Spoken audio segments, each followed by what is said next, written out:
तो MP board के हमारे सभी विद्यार्थियों लीजिए, जो आज आपका क्वेश्चन पेपर होने वाला है उसमें से अधिकांश क्वेश्चन इसी प्रश्न पत्र में से देखने को मिलेंगे।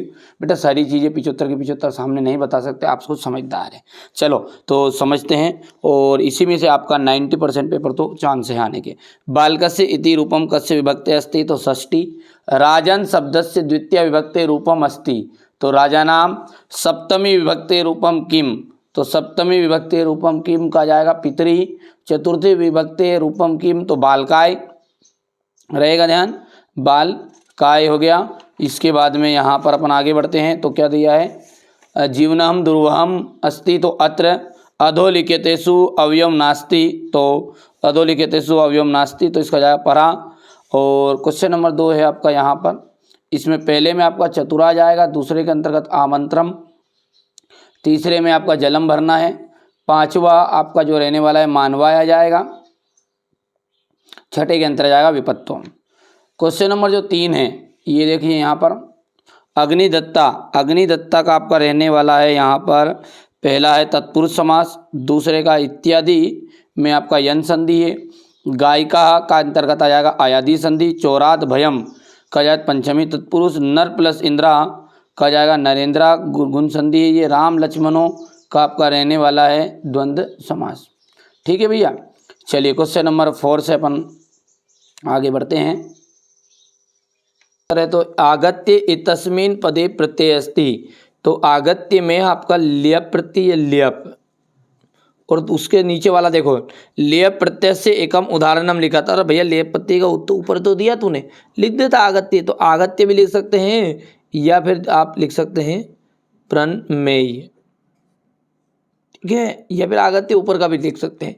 बालिका इतस्मिन् पदे प्रत्यय अस्ति, तो बालिका में आपका कौन सा प्रत्यय है, तो टाप प्रत्यय है। कौन सा है, टाप।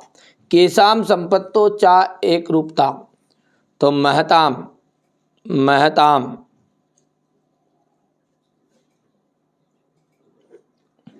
ठीक है, कुशलवो कम उपसृत्य प्रणमता रामम, और दुर्बले सुते कस्या अधिका कृपा भवती, तो मातु। दुर्बल बालक पर किसकी अधिक कृपा रहती है, तो मातु की, मम्मी की। ठीक है, अब यहाँ पर है शुद्ध और अशुद्ध, आम और ना, मतलब शुद्ध वाक्य नाम समझ आम और अशुद्ध वाक्य नाम समझ ना इति लिखत। देखिए पहले की हम बात करें तो भवेयु में आपको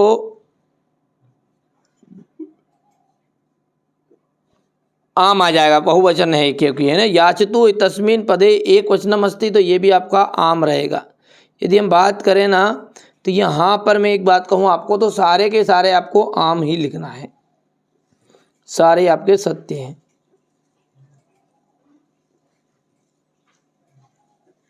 अब रही बात क्वेश्चन नंबर 6 से लगाकर सारे क्वेश्चनों की, तो बेटा यहाँ से अपन क्वेश्चन नंबर 6 से लगाकर क्वेश्चन नंबर, तो यहाँ तक के क्वेश्चन आंसर देख लो आप। पहले तो सबसे पहले तो ये जल्दी जल्दी स्क्रीनशॉट ले लो, और बाकी सॉल्यूशन की पीडीएफ में आपको प्रोवाइड करा रहा हूँ, कोई डरने की ज़रूरत नहीं है।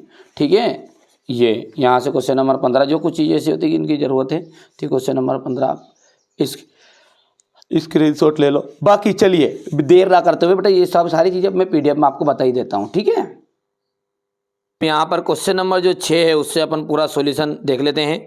देखिए पहला लिखा हुआ है 6 में कि कवि किमर्थ प्रकृते शरणम इच्छति, कवि किस लिए प्रकृति की शरण में जाना चाहता है। अत्र धरातले जीवितम दुर्वहम जातम अतः कवि प्रकृते शरणम इच्छति। ठीक है, इस धरातल पर जीवन दुश्वार हो गया जीना ही, इसलिए प्रकृति की शरण में कवि जाना चाहता है। लोके महतो भयात काम उच्यते, तो बुद्धिमान।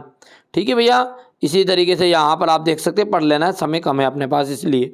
ठीक है, क्वेश्चन नंबर 9 है नारायणम प्रथम शत्रु का क्रोधा। ठीक है, यदि सम्यक राजा सम्यक ना भवती तदा प्रजा कथम विप्लवेत, तो यहाँ पर देख सकते हैं कथम की जगह पे आ जाएगा पूरा ये लिख देना है। क्वेश्चन नंबर 10 हो गया। यहाँ पर क्वेश्चन नंबर 11 में आप देख सकते हैं जितने भी ये रिक्त स्थान बोल रहा है ये प्रश्न निर्माण के लिए, तो ये चत्वरे हट जाएगा, कुत्र आ जाएगा इसकी जगह पे, यहाँ से प्रकृति हट जाएगा, कस्य आ जाएगा, सुताय हट जाएगा, कस में आ जाएगा। ठीक है भैया, चलिए अब अगला क्वेश्चन क्या कह रहा है, अधोलिखित वाक्यानि का कथकम प्रति कथयति। भवान कुतः भयात पालयति, श्रृंगाल का व्याघ्रम आ जाएगा। ठीक है, यहाँ आरक्षी ये भर देना है क्योंकि समय कम है यार। ठीक है, सिंपल सी बात है। ये रहा क्वेश्चन नंबर 14 के लिए। ये आपका क्वेश्चन नंबर 13 में श्लोक है, तो ये श्लोक आपको कंप्लीट कर लेने हैं। और क्वेश्चन नंबर 15 में आप देख सकते हैं। क्वेश्चन 16 की बात करें तो ये रहा आपके सामने। क्वेश्चन 17 स्क्रीनशॉट लो तुरंत। क्वेश्चन नंबर 18 में देख सकते हैं आप। और क्वेश्चन नंबर 18 का अथवा क्वेश्चन नंबर 19, ये रहा क्वेश्चन नंबर 19 का अथवा। और क्वेश्चन नंबर 20, ठीक है, क्वेश्चन नंबर 20, क्वेश्चन 21,